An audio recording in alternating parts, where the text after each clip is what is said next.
Hey guys, today I'm gonna show you guys how to remove the center console out of a Jeep Patriot, and we're going to install this.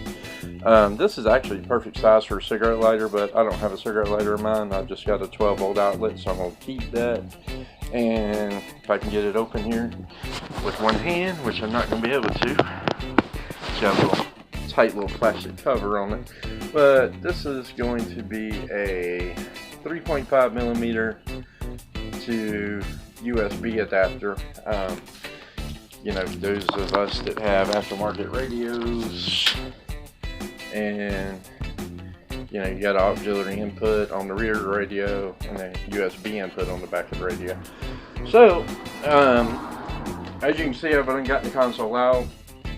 It's no big deal. Hopefully you guys can handle this one.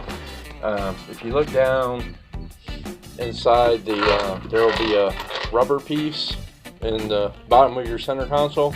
2 screws. You lift it up from the back, and those little snaps right there just go into the front. So we'll reverse the process. I'm just shooting this on my cell phone. It's kind of hard to do any of this with one hand, but when you lift it out of the vehicle, you'll lift it like this and you'll pull it back and it will just all come right out. Now there is a blank that goes here, but I already have a push button switch here that I'm using the blank for, and the blank is not really going to be strong enough if you go to flip that little plastic lever thing on that adapter. So I think I'm good for convenience and ease of getting to. I'm gonna go right about here. And a couple of things you're just gonna need for this job is gonna be obviously a Phillips head screwdriver. To remove your center console, you're gonna need a good drill and a couple of cone bits. This cone bit's not gonna be big enough, but I am gonna start with it with a smaller hole. And then you will need a much larger cone bit like this one here. I don't want to start with that big huge tip right there. I'm afraid that it might try to walk around before it actually catches a bite. So we're going to start small and go from there. So give me just a minute. Sorry, I'm not going to bore you with me trying to hold the console, hold the phone, hold the drill. So give me just a minute and we'll show you what it looks like drilled in. Okay guys, one thing I wanted to cover real quick, that's important. When you are doing something like this and with these cone bits, just take it one step at a time. And as you'll see, it has steps. So just, you know, when you get near where you got to be, just very slowly take it to the next step or something like that.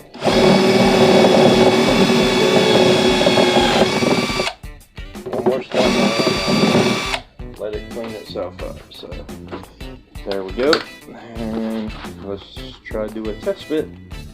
Be right back with you. Alright guys, there we go. There's gonna be your finished product, and then the cover will snap on. Now all I simply have to do now is attach the little rubber thing onto the back side there to lock it in place. And see, we've already got our wire loomed. And I forgot to tell you guys that when you lift up that center console, I mean, you'll see it, it's going to be right there. There's a plug that simply just unplugs. It's for the lighted cup holders, and that's pretty much it. So we'll get the center console back in so you can get a better idea, you know, what it's really looking like. But hey, it looks pretty good to me. I know it's kind of upside down with the console, but anyway, so we'll get the console back in and show you the finished product completely and working. Okay, see y'all in a few minutes.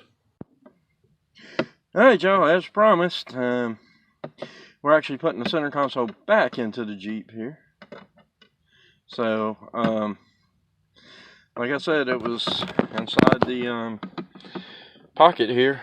Just simply these 2 screws. And if you don't have a super long Phillips head screwdriver, you might want to get one. You can do it without it. You're not going to do it with a drill, not unless you got really small drill, but the super long screwdriver makes it a lot easier when you put it back in to get some pressure on that thing, get it really tight, since that is the only thing that holds this console other than a couple of snaps up here. You guys pardon my mess. I'm really big on why don't people have clean cars when they shoot these videos, but it is a work in progress. And here will be the little rubber mat that is covering up said screws. I think I got it in there wrong. Yeah, there we go. Because when you open up your center console, that's what you're going to see. Just remove that little rubber mat, and there'll be those two screws. Lift up from the back, and get it up over the e-brake, and undo the snaps on the front. Alright guys, so there it is. Done deal. Little rubber cover, unfortunately, broke off of this one. I'll leave a link in the description to Amazon for this one. I'd actually thought I'd ordered one of these from the same seller for a friend of mine, and it seemed to be a lot nicer than the one that I actually received. I ordered this one about a month or so after I had ordered the original one for her, and it was really nice. It was gold plated, had the cords really heavier, and the little plastic cover didn't break on me, so I guess that's no big deal. And there's my switch. I use this switch for the parking brake override.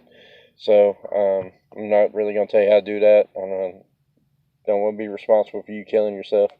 Anyway, that's it. That's how to install a aux jack and USB jack in the center console of a Jeep Patriot. Mine's a 2015, so I think 2013, 14, 15, 16, 17, 18 are all the same. So, all that will apply. Alright guys, hope you enjoyed it and find it useful.